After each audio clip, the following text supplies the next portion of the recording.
a map of the universe. Now, when I mean map of the universe, I don't mean Earth. I mean the universe. And the universe is made up of galaxies of stars. Now, a galaxy is a compilation of millions of stars. Millions of stars, maybe hundreds of millions of stars. There are millions and billions of galaxies. So just think for a moment, Rabbi Say, this is absolutely mind-boggling. It's mind-boggling. You can really, if you're not careful, you can go off the track. Really go off the track. Very, very careful with this. Very careful with this. On this map of the world, the tremendous universe with millions and trillions of stars, literally without exaggerating, trillions of stars, our little world that we live in, how much do you think that the globe of Earth takes up on that map? Efforts. Efforts. You can't even find it. You can't even find the globe. You have to have a magnifying glass which is so powerful. The Moshe Rabbeinu, he probably had this revelation, this feeling, this exposure much more than we did. And he realized more than anybody else of what a percent of a dot that he is. Not even a dot. A dot on this tremendous universal map, the entire globe, this earth, you can't even find it. You need a tremendous, tremendous magnifying glass to see the dot.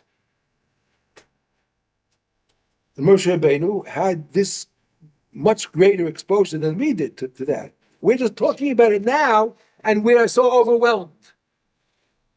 Just think for a minute. Just think for a minute what's going on here. I tell you, this is absolutely amazing. It's mind-boggling. We are taught in the Torah on the first word of Bereshis.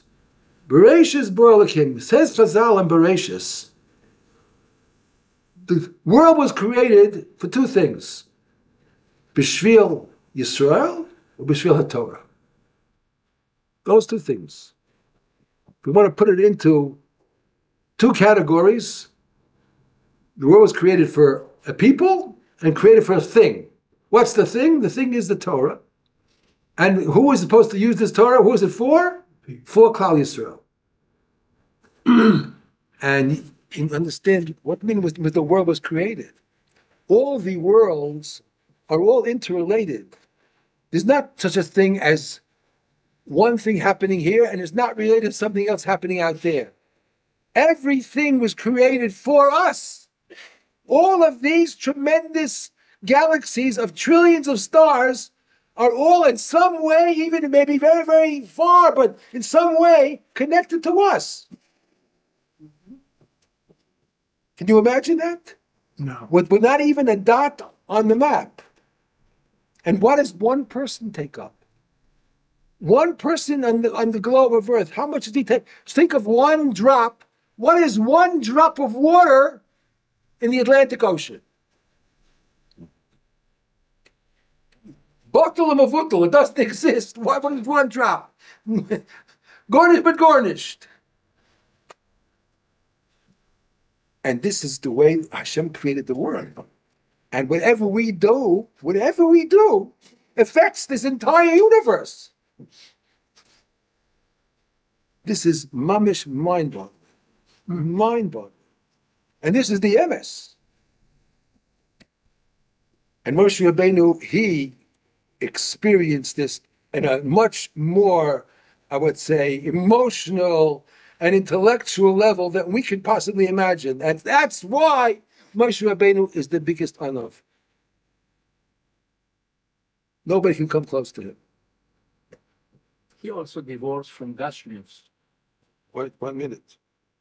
Question is, when did we first learn about Moshe Rabbeinu? One is What's the word you ask? Gashmius. Physicality, materialism. Uh-huh. What did we learn about Moshe Rabbeinu? When did we start learning about Moshe Rabbeinu? When he was 80 years old. We know he was in the cradle and he was in the yam. Of course, yeah, fine. But afterwards, we don't know what happened to him. For 80 years, we don't know what happened to Moshe Rabbeinu. That's when Moshe Rabbeinu, Parsha Shmos, when he comes into to save Klal Yisrael. So we find out what happened with Moshe Rabbeinu until he was 80. We don't know. His father was Amram, his mother was Yocheved. They were great people. Amram was the Gadol Hador in his time in Mitzrayim, and Yocheved was a big tzaddikus for sure. So they gave him the proper chinuch. Another thing we learn about the importance of raising children in the right way. You don't produce a Moshe Rabbeinu by being lax. Everything, you've heard, by the way, everybody's talking about, the whole world's talking about it. This Rav Moshe Kushelevsky in Har Nof. If you haven't heard, he's 87 years old. 88. I heard he was 88. But... Okay, I'll give him 89 if you want. He never had a child in his life. You never had? Never had a child. No children until now. Till now. Now, he married a woman who was almost 40 years younger than him. She was in her 50s. Usually it doesn't work out. And he was 80. When he married her, he was 85, 86, or something like that, I remember. And Rav Moshe Sternbuch, who was a dayan on the Eidah Charedis, and he has a shul in Har Nof, and he's 98 years old. Rav Moshe Sternbuch. My son told me 98. Maybe he's 97, 98. And he gave him a bracha. He gave him a bracha and he said, you're going to have a child. Imagine he gives a bracha to a man who's 85 years old. Is he going to have a child? He never had a child until then. I still have. Oh, you compared it to Avram. You would laugh like Sarah. So we had the child. That's a big age gap. And this Friday night was the Shalom Zachar. Today is the bris. And I was told thousands of people came to the Shalom Zachar. Thousands. Everybody wanted to play. This is a historical event. This never took place in all of Jewish history in the last hundreds of years. What's his name? Ramosha Kushelevsky. Kushelevsky. 87 years old to have a child.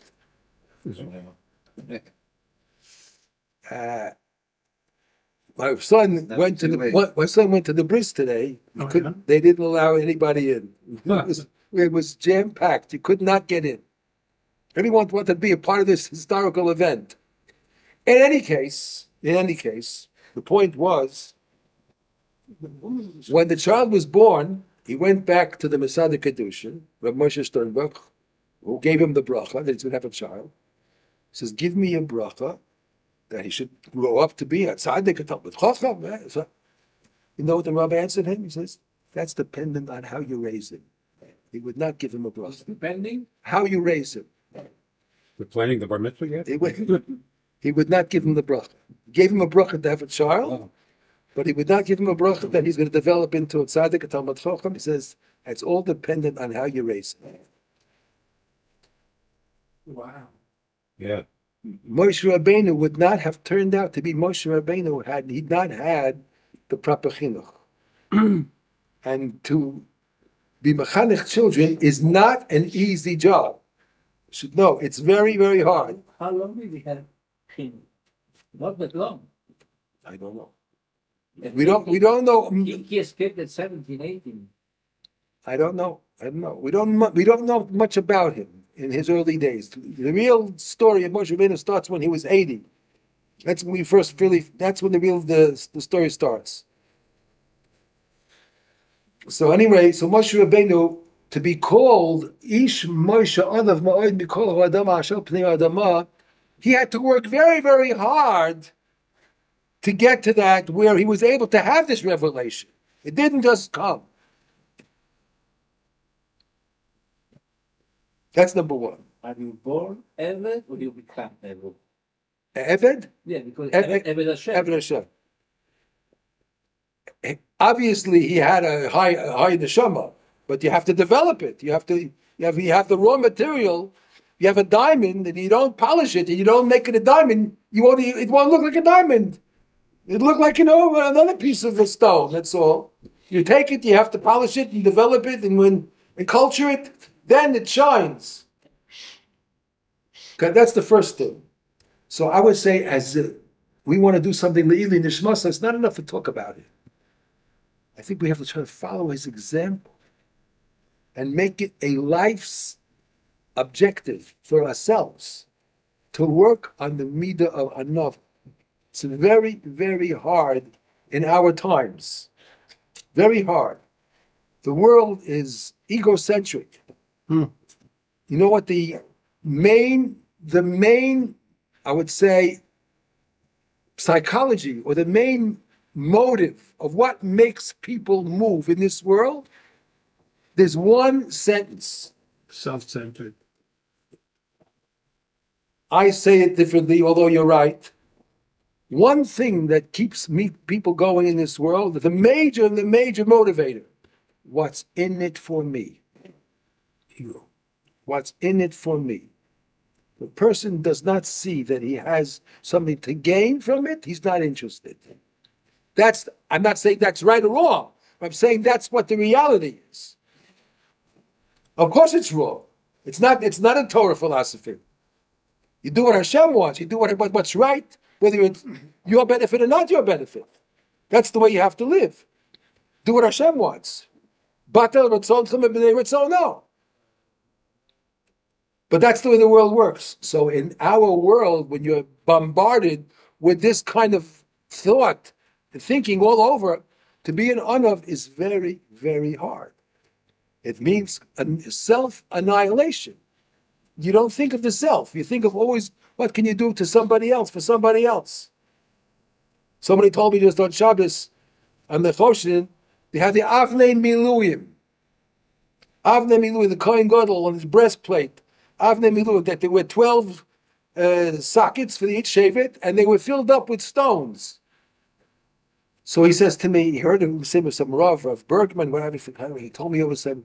He said, why is it called Avnei Miluyim? Why don't you, when you have a diamond, you don't call it, a diamond is in a setting. You don't describe the diamond by the setting. You say, oh, it's a diamond ring. You describe the diamond. You don't describe the setting, you say it's a diamond ring. Why is it called Avnei Miluyim? Why not emphasize the stones, the precious stones that filled up those sockets? He says that's what the Torah is teaching us. That's the Kohen Gadol. It's more important what you could do for somebody else. You fill up a blank spot. That's the important thing. Not the diamond on the inside, but what could the diamond do for somebody else? That's why it's called Avnei Miluyim. That was the Kohen Gadol. In this case, what does Miluyim mean? It filled up. It filled up the Miluyim. It filled up the spots. This is what a Jew. This is a Jew. This is the Jew. This is our Nova. Right? So I would say is if you want to do something, be Makir Tov to Moshe Rabbeinu, our Rebbe, the first thing is work on a Nova. Take it on as a project for the rest of your life. You'll always be working on humility. That's the first thing for Moshe Rabbeinu. The second thing of Moshe Rabbeinu is, he's called Rabbeinu, of course he taught us Torah, but Moshe Rabbeinu just doesn't have a good mind and knew how to teach. Moshe Rabbeinu was Moshe Nefesh for Torah. What is Moshe Nefesh? The Torah describes it. 40 days, 40 nights. Didn't eat, didn't drink, didn't sleep. 40 days in order to receive the Torah. While he received the Torah. This tells us something else. Torah is not something you get by sitting back and having a drink and learning in between. That's not the way to really acquire Torah. To really acquire Torah means Mesiras Nefesh. It means you have to be willing to sacrifice. comfort, sleep for Torah. Then you have a kinyan. Then you acquire Torah. That's the second lesson. And it makes a lot of sense because Torah is something which is spiritual. How can you be indulgent in physical and expect at the same time to acquire the spiritual? If you want to acquire the spiritual, you have to make yourself the proper environment. Make yourself more spiritual. So if you only get up to daven or go to a shir when it's convenient for you, you're not going to do it. You won't get there. You have to do it when it's the time to do it, when it's right to do it, even if it's inconvenient. That's the trick. To be moser nefesh, to be willing to sacrifice, and then, because of the sacrifice, you get the acquisition. You come out with something. That's a second learning. I hope that I'm doing him justice in saying what I said. Who am I to talk about Moshe Rabbeinu? Okay, so that's that as far as Zion Adar is concerned. And I want to tell you something else, personal. Before the shir today, I got a call in the morning. I have a friend here who came to Israel after me, before me. We were friends for 70 years. We grew up in the same neighborhood together. We went to the same school together. We davened in the same shul together in New York. 70 years, I'm friends with him. His son was just niftar. And out in Gush Etzion. We lived there.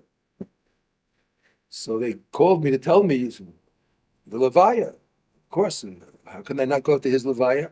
One of my best friends, 70 years already. But the shir is, the Levaya is out there at Gush Etzion. I asked him, when is the Levaya? 12 o'clock. In order to get there, I have to already have left. Now it's already what time? 11:30, 11:35. I should have left already to get there. I had a big problem. What's the right thing? I have to give a shir. People are waiting, expecting the shir. And even though it says, Mevatlin Talmud Torah Lohitzoas Hames, was if I'm learning Torah and there's no one to take this nifter to the kever, to the levaya, so there's no way out. So in such a case, you're mevatlin learning, so you go to the levaya to take him to the kever, and then you go back to learn. But in this case, first of all, it's another city, not in this city, and he has a chevra kadisha, and he has family and friends. All of his needs of the nifter are taken care of. But my heart was still, maybe I should find this. I called Rabbi Diamond, who organizes the shur, says maybe you could find a substitute. So the shir won't become bottle, but at least I'll be able to go to the levaya. So he says, in such a short time, I can't find a substitute. Can't find a substitute. So he says, maybe give a shorter shir. We feel guilty. Huh? We feel guilty. No, chavila v'chas. Chavila v'chas. So he says, I should end the shir early. So I end the shir early. That's also being battle Torah. So what did I do? I, on my own, could not find a heter to go to the levaya, even though my heart was to go. One of my best friends for 70 years. 70 years, a friend.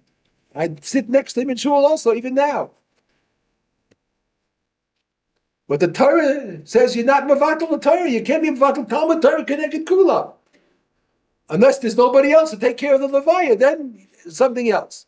But here, all of his needs of the nifter are taken care of. But I didn't want to take, I was looking for a heter. I called up the Rav in Sharei Chesed, who also is friends with my friend and me. We know him very well. I put it on his shoulders. You paskin. What should I do?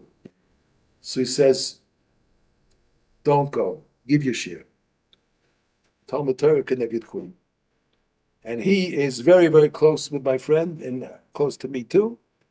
And he told me not to go. So this is my Mesiras Nefesh for Torah. I feel so close to this person, him and his family. For 70 years we know each other. For me not to go is very, very hard. Very hard. I didn't want to feel guilty. Maybe I'm doing the wrong thing. How could I not go to his levaya? His son was nifter. He had never left the NACHLAOT. But the Rav Paskin, there's no head to it. You give the share. That's all. You give the share. So I'm here. Okay, Rabbi Isai. So let's get back to our Inyan. We spoke about Zayin Adar, Moshe Rabbeinu. Okay, now we have another thing coming up, very important. This coming up is Parsha Zohar. This coming Shabbos. Parsha Zohar.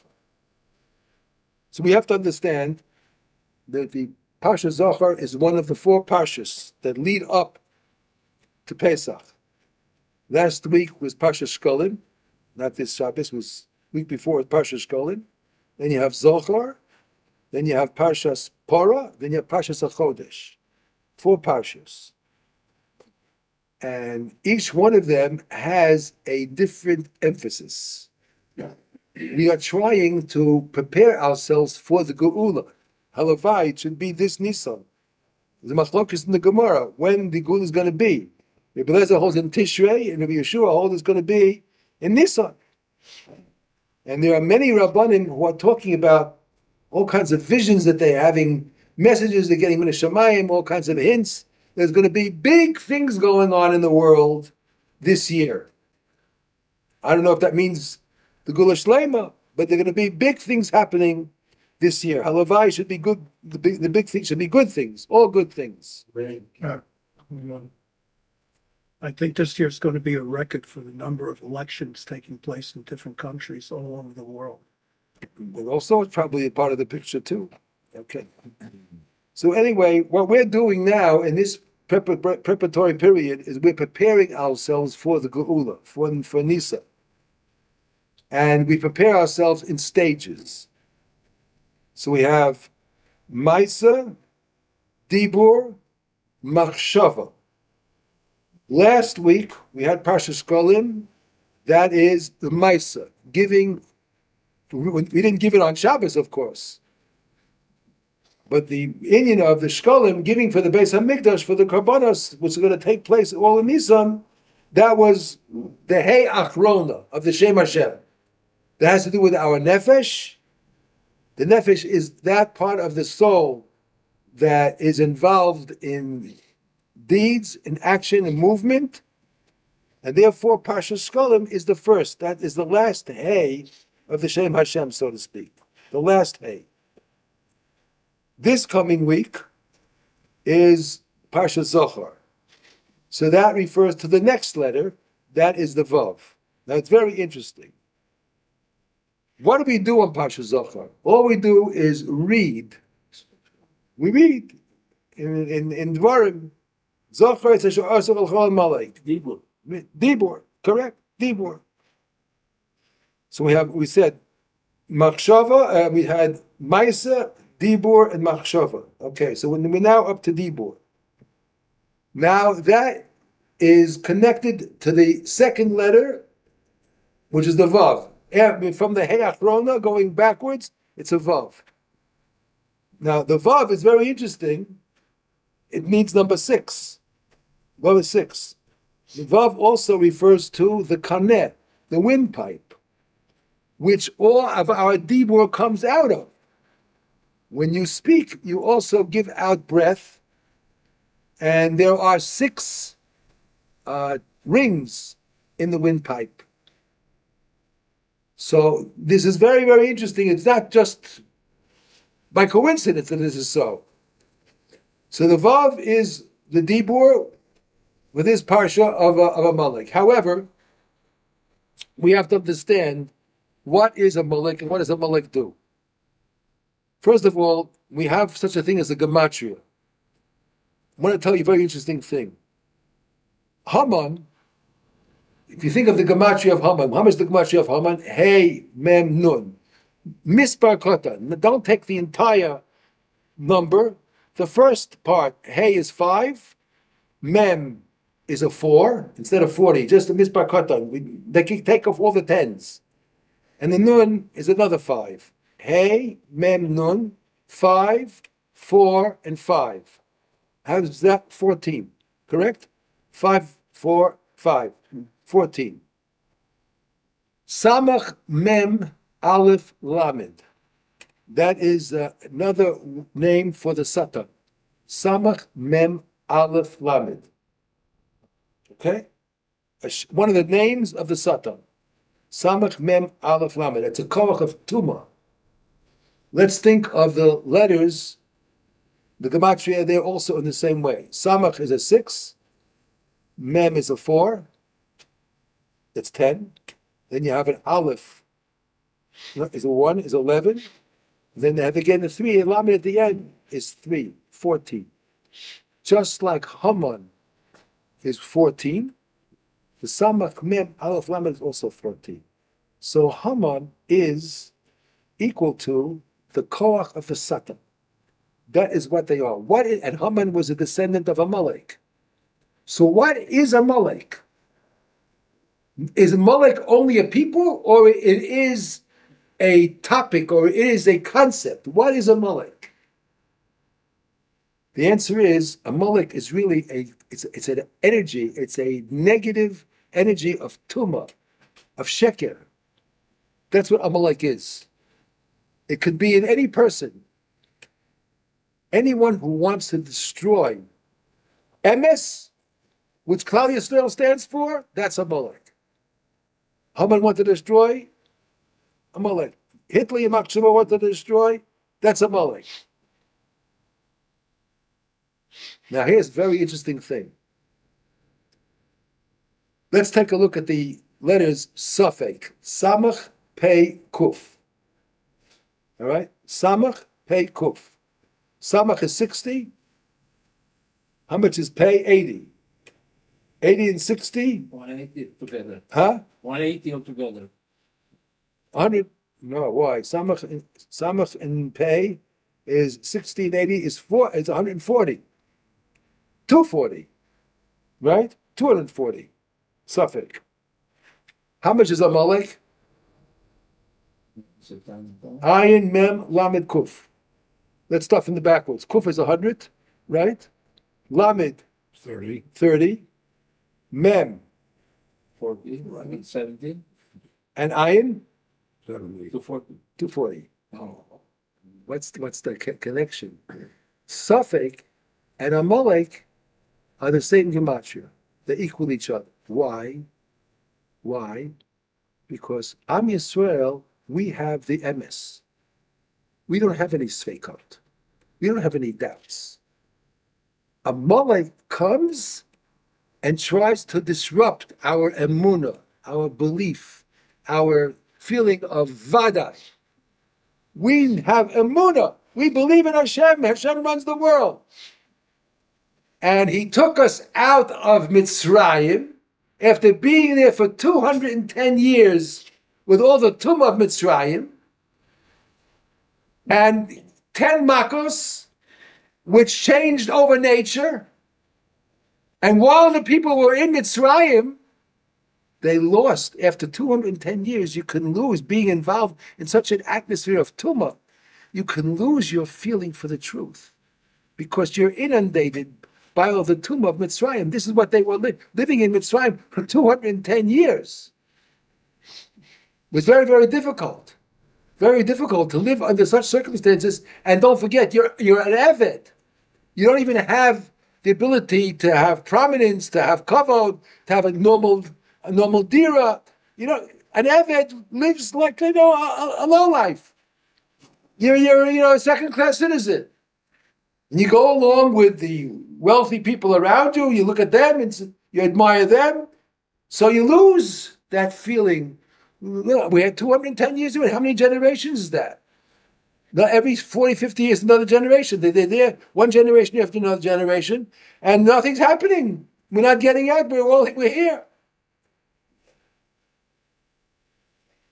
So the Jews in Mitzrayim were losing their feeling for the truth. They lost their das. The das, that awareness, that feeling that they had, they lost it in Mitzrayim. But came a point where Hashem says, it's gone too far, I can't let it go any further. Moshe Rabbeinu comes into the picture, And Hashem gives them the 10 makos, and they're opening up their eyes. All of a sudden, blood and water changes into blood. What's going on here? Tzvardei, Akinim, all the 10 makos. Nature is changing. Hashem is here. Hashem runs the world.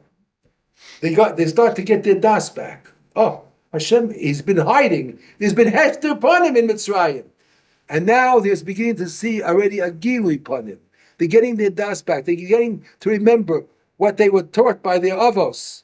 But they lost it in Mitzrayim because of the environment that they were in. And there's a gula, and they leave. On Tezvav, they leave Mitzrayim. Comes along, and the whole world heard about it. People travel. The word got around all over. Comes along a nation from, as Chazal say, 400 parsa. I don't know how far that is.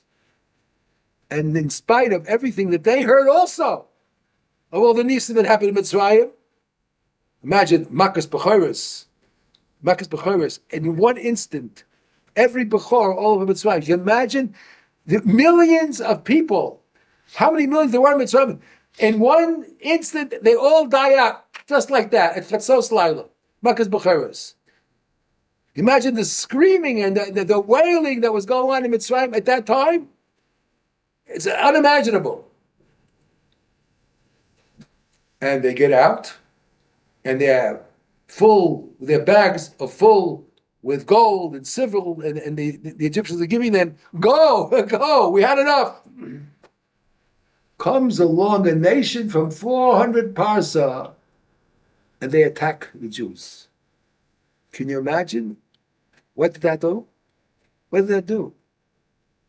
How could they have the chutzpah to do such a thing? They are trying to introduce Suffolk. Amalek is the gematria of Suffolk. You are so sure about yourself that there's a God running the world. He's in charge. He can make miracles. He make the 10 makos. You're so sure about that. Comes along Amalek and attacks. I can give you other explanations. I'm trying to introduce Suffolk into your mind. Don't be so sure about yourself. Don't have such strong amunah. This is Amalek. This was Haman. This is what Amalek tries to do. Tries to introduce all kinds of things in our mind to rattle us and shake us up, so we shouldn't have that vadois. We shouldn't be so sure about ourselves that Hashem runs the world and that we're Am Yisrael, we're His nation. This is why we have to have a special parsha Zohar, Timche and Zecher Amalek. Not only should Amalek themselves be, but they shouldn't even be a Zecher of them. A Zecher. Now, how do you get rid of Amalek? You have to get rid of Amalek on 3 levels.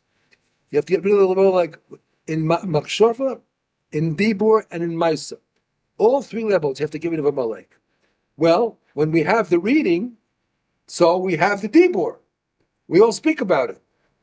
And in Machshava, we have to get it clear in our minds that this is the koach of the Samach Mem, of the Satan. That's all it is, the koach of Sheker. And I don't want to think about them at all. Whatever they say is Sheker Gomor. They're only trying to disrupt us and make us our lives miserable. That's all they want to do. Where do you have the Mechias Amalek b'Maisa?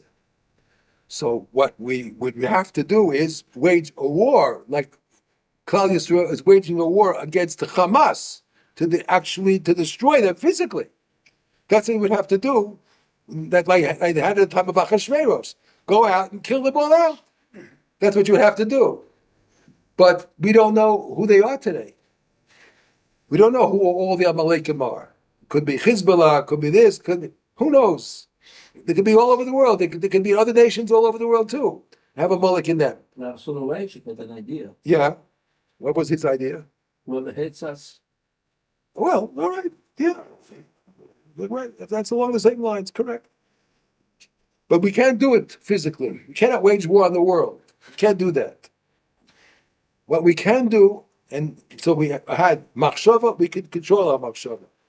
We could tell ourselves that they're bottle and bavutal, that they're sheker, then gornish be gornish. Nothing to think about. It's only a representative of the Satan that's trying to make a mess in the world. We could speak about it. We read the Parsha Zochar. Where do we have Lamaisa?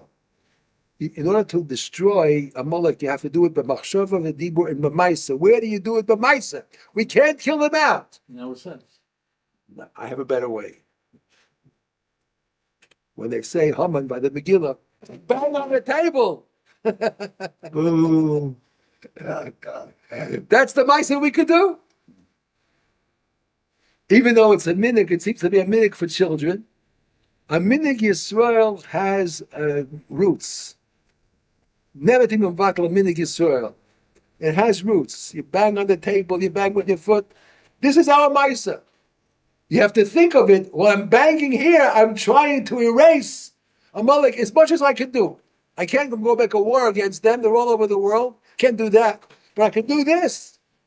And I have kavanah that this mitzvah that I'm doing should be part of the mitzvah of Mechias Amalek. Timcha Zecher Amalek. That's what we could do. Rabbi, Yeah. Tanya talks about helping evil to recognize itself, not destroying it. And if evil recognizes itself, it will self-correct. If evil recognizes itself as Right. evil. Right, exactly. Oh, okay. That's all right. That's a hope of Mashiach's time. That they're going to come around and say, we made a mistake. We're wrong.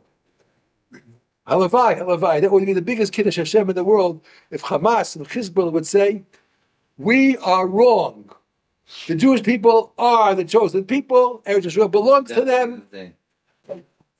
And we're giving up. And surrender unconditionally. Surrender, correct. That would be the biggest Kiddush Hashem. All right, but that would be the biggest Kiddush Hashem. That would be the thing to do. That's the only way it The problem happens. is that we're too compassionate. We need to be.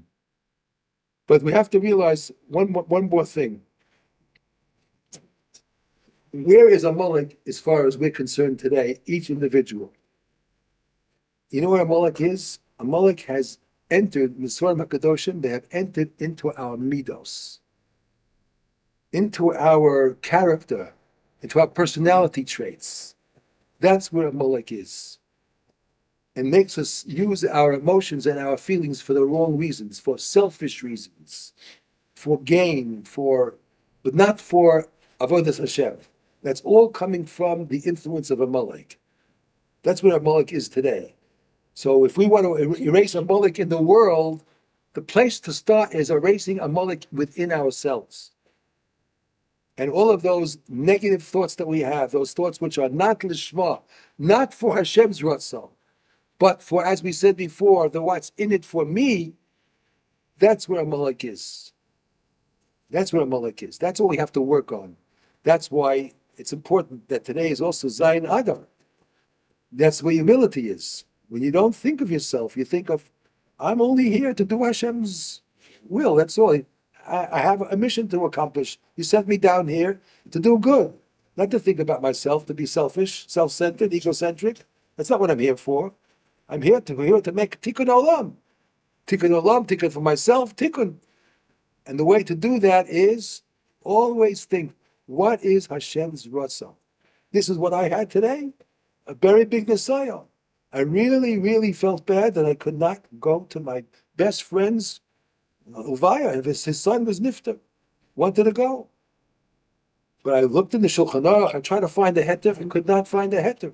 How can he be Mavatal Ashir? What Ashir? And I looked for another heter, I called up the Rav. Maybe he could find the heter. He also couldn't find the heter. This is an example of erasing Amalek. Not to do what you want, what you like to do, but do what's right. What does Hashem want you to do? This is the way a Jew has to live. This is erasing Amalek. Okay, we have another 5 minutes, so we won't waste the 5 minutes. It's nothing about, 5 minutes of bittul is also in. Put it. Well, all right, yeah, but I want to talk about something else. Well, Purim. We want. I don't know if we'll have share. Yeah, the next share. If we don't have share on Sunday, it'll be after Purim already. It's correct.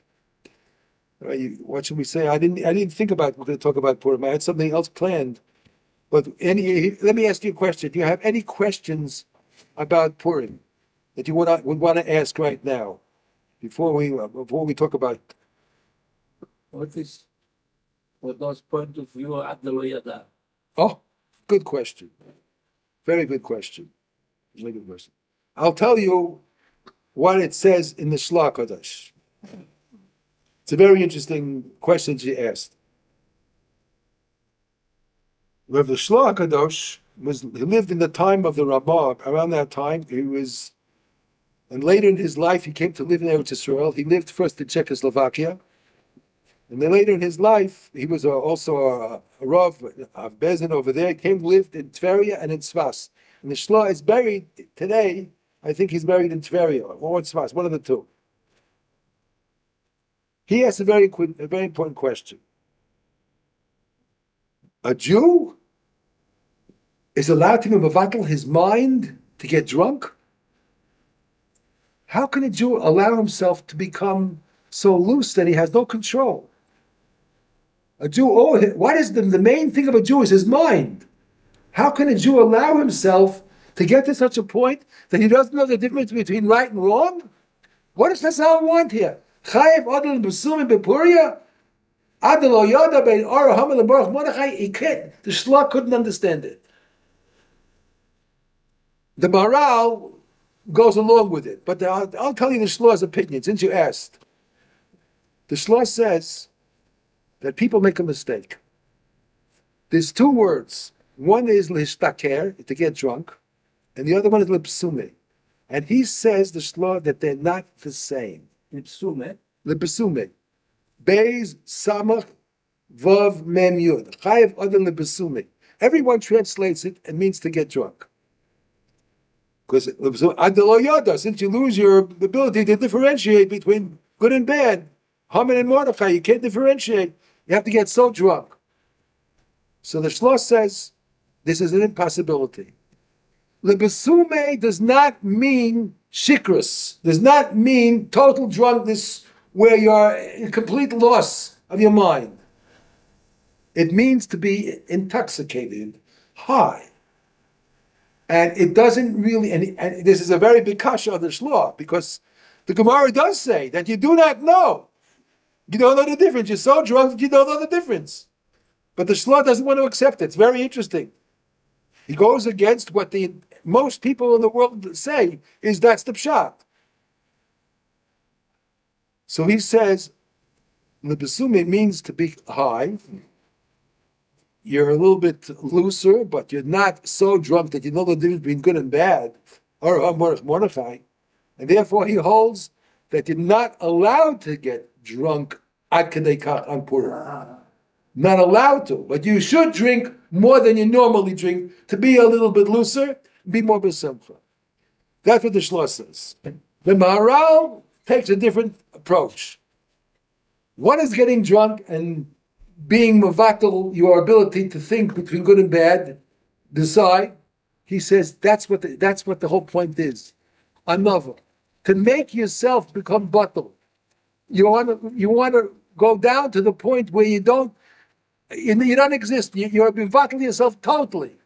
That you don't know the difference between good and bad. That's what Hashem wants. On Purim, you should become batel.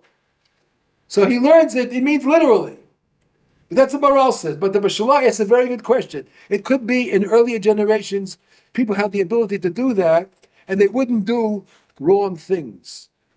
Today, if people get drunk, they have tremendous charata. They don't even know what they're doing, what they say, and they make a lot of mistakes and hurt people, and sometimes insult people, and say things they have tremendous regret for.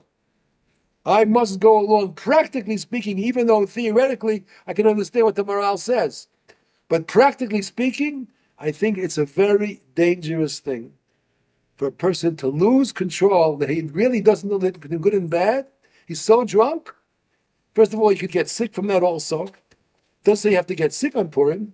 So yeah, I think a person should be controlled on Purim, get a little bit high, drink a little bit more than regular, but not ad kadei kach, that you really don't know the difference between good and bad. If you do that, you're getting into a very, very dangerous area. It's not for our generation. When Chazal wrote that in the Gemara, they were talking about people on their level. They may have been able to do it, like the morale says. Lose your complete ability to differentiate between Arham and Mordechai, but still not to make mistakes and hurt people and say things that you regret. They were able to do that in the Gemara's times, but in our generation, it's a very, very big mistake. By comparison of what you just said about the word high, Yeah. I remember that Aryeh Kaplan said in the Ketoret, in Vana, was weed. Levona, Yes, was weed. And as a matter of fact, that's that marijuana. yes, Marijuana, yeah. this according to Aryeh Kaplan, Okay. which means doesn't make you a shikar, but it makes you in a good mood. It came to my mind because you used the word high. Hi. Fine. Okay, Rabbi said we should have a successful Pasha Zachar and a successful Purim, which be to the Gulish Leib and Meher of Yameinu. Amen. Amen. That was a good question.